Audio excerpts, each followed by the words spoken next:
Hey everybody, how's it going? Viewer back to you back here today with a review for an indie game called Plantera.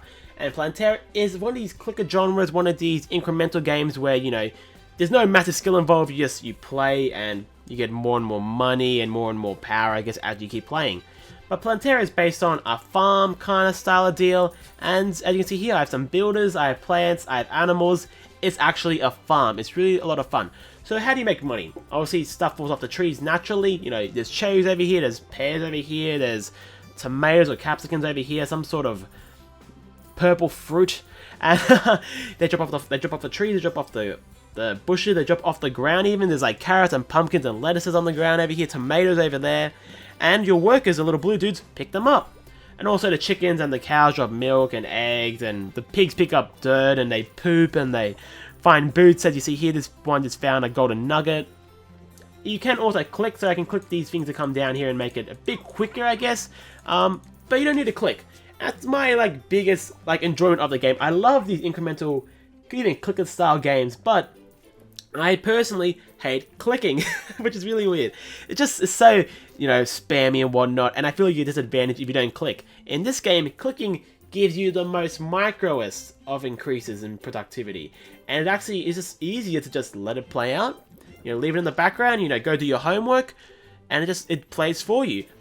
But you don't need the game to run all the time. You can make the game, play for you while you're gone. And this is one of the bonuses here. You spend money, make it so you get gold while you're gone. But you do get a limited amount of experience. Let's talk about experience. So, when you play the game, you get experience passively, which is this little star thing down here. I guess you can call it experience, whatever you want. I don't know how it works exactly, if it's based off how much money you gain, how much you pick up, if it's time-based, because I feel like I've leveled up pretty consistently, time-wise, throughout the whole playthrough. I've played 12.5 hours of this.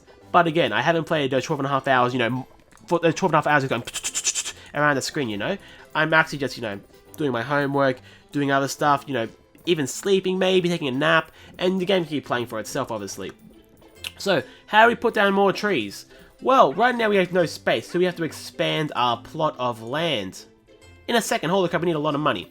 So, what you do is you plant trees, and obviously, and stuff like that. And there's carrots, there's turnips here, pumpkins, there's 3 layers of plants.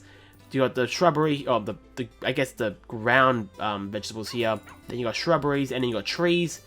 You also have animals, and they kind of have their own area also. As you can see, you can kind of press. Excuse me, I apologize. You can kind of press this button, and it should show me here. This is a line of trees or shrubs even. This is the ground. This is the trees in the back, and there's the animals, which don't really work for whatever reason. Where are the animals? There they are. They were kind of stuck in the middle. Great animal stuff there. They're beautiful though. So, every time you make a certain type of animal or certain type of plant, the cost increase of that plant. So, we have turnips here, and it costs 5,000 gold to make. If to make a turnip, it will cost, say, 8,000 gold to put a turnip down. And it's where the kind of the balance of actually not just stacking one plant comes in, which I really enjoy actually. If you play a lot of these cooking games, you find out you get to a point where just making the strongest unit is the best option. Even though the cheaper ones are cheap, you can't, you have to make so many of the cheap ones that it's not efficient. When this game, it's pretty close to how they balance it. A lot of the cooking games, when you make your hero stronger or your whatever generating money thing, you can specify what you want to pick. I want to specify an all lettuce over here, or cabbage even. So I put all my points in cabbage. But in this game, as you level up, you get increases to the plants. So you see these stars here. The carrots here are 4 stars. The turnips have 3 stars. Each carrot sells for 65 gold, but each turnip sells for 65 gold. So it's actually better for me to buy carrots because it's obviously much cheaper and I get the same amount of money in the end. So this is where I think it's actually a very good change, a very smart decision, because I don't want to play and just see every tree be the exact same in the background. I don't want to see 20 lemon trees in my background. I want to see a mix of raspberry trees, orange trees, what are these, pears, and what are these, apples? There you go. So, that's why I kind of liked how they balance it out. You don't stack everything. Same goes for animals, even the other plants. It's really good.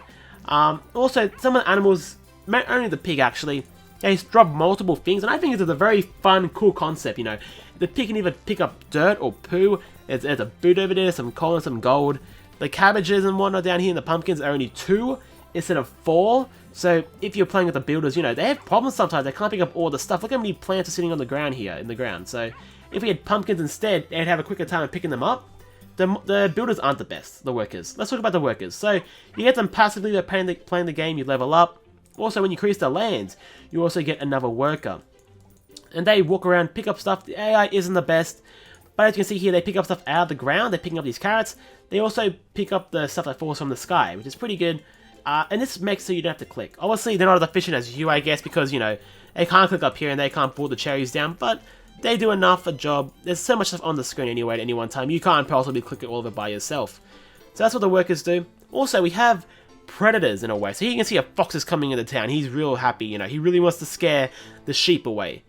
But, or the thing is, I can't know, he's the sheep or the chickens? I think he's the chickens. Anyway, this guy over here is a guard dog.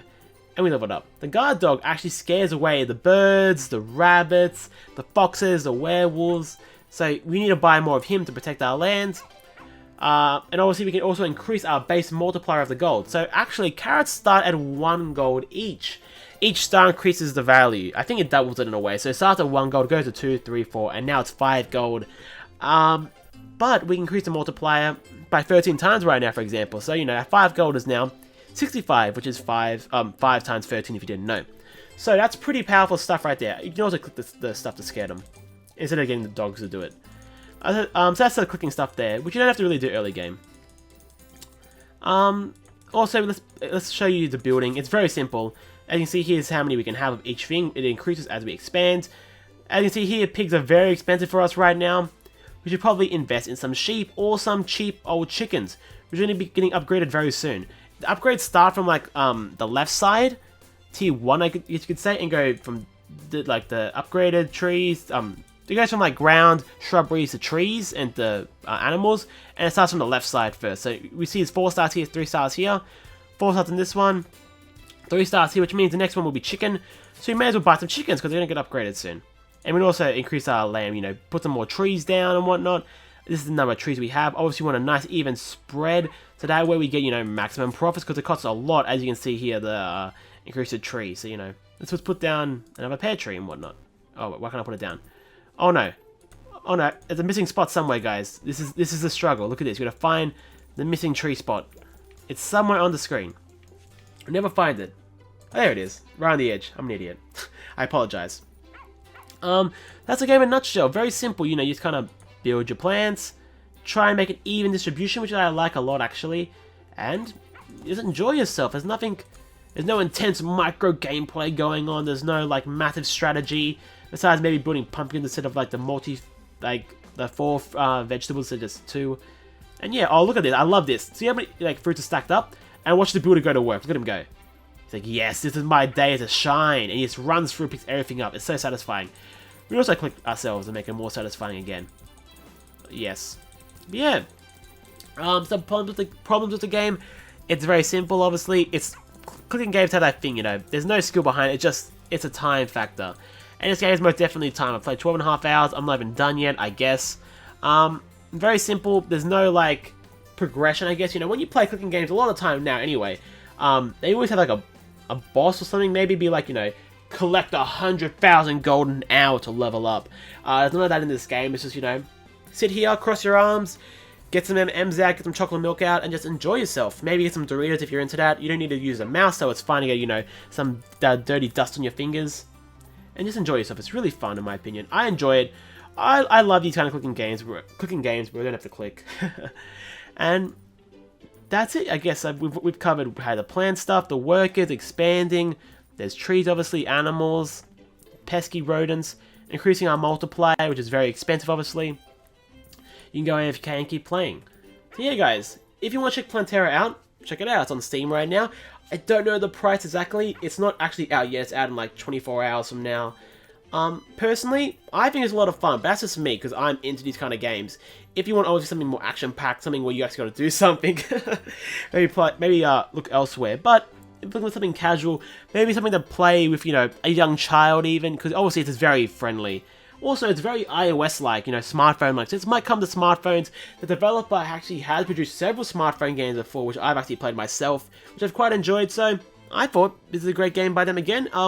They know what they're looking for easy-to-play games for people like me who just want to, you know, collect the loot, level up, by putting very little effort in. But anyway guys, thanks for watching. If you enjoyed the video, make sure to like the video so I know you guys enjoyed the video.